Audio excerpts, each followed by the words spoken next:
बच्चे होंगे वो थम्स डाउन करेंगे। क्यों? क्योंकि उनको समझ नहीं आया होगा कि ये हुआ क्या। देखो भाई, ये हमारे पास जो हम लोग फिजिक्स एज अ टॉपिक की बात करें, केमिस्ट्री में क्या है कि देखो स्टोक्योमेट्री और स्ट्रक्चर ऑफ एटम अगर आप नोटिस करें, जिसने स्टोशियोमेट्री नहीं भी पढ़ी होगी वो स्ट्रक्चर ऑफ एटम पढ़ सकता है।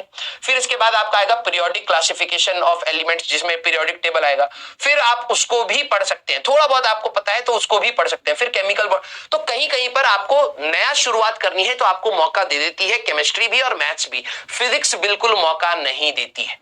इसमें सारी चीजें जुड़ते हुए जाएंगी। अगला चैप्टर इस चैप्टर पर बहुत ज्यादा डिपेंड करेगा कि आपने कैसे करा है। अगर आपको डिफरेंशिएशन नहीं आती तो आप आगे चल करके बहुत परेशान होंगे। अगर आपको इंटीग्रेशन नहीं आती जो इस चैप्टर में सिखाई जाएगी तो आपको अगले चैप्टर में बहुत दिक्कत आएगी।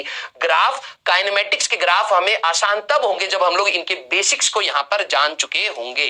ठीक है, तो जिन्होंने रिवाइज किया है वेरी गुड। अब ये 3-4% हमेशा वो रहते हैं जो या तो सैडिस्ट बच्चे होते हैं जिनको मजा आता है कि भैया दुख दिखाया जाए, सिंपैथी गेन करी जाए, या फिर ये दूसरे कैटेगरी के बच्चे होते हैं जिन्होंने बीच में लेक्चर ज्वाइन करा, बीच में चैप्टर ज्वाइन करा और उनको लगा कि यहां पर कोई ना कोई जूलियस सीजर की कहानी चल रही है।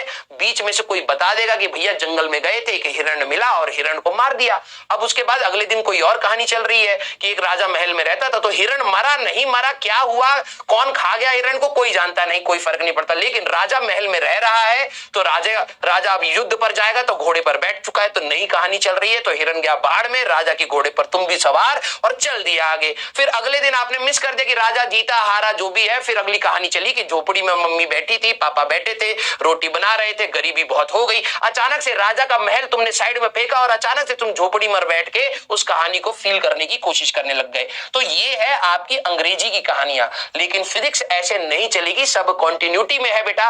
अगर आपको हिरण के बारे में नहीं पता तो राजा मारने हिरण को ही गया था और मार नहीं पाया, एक उसको मार दिया, किसी जो योगा वोगा करते हैं, क्या कहते हैं उसको, ऋषि मुनि को कर दिया, ऋषि मुनि ने श्राप दे दिया, झोपड़ी में जाकर के राजा रह गया और भूखमरी में मरा जा रहा है।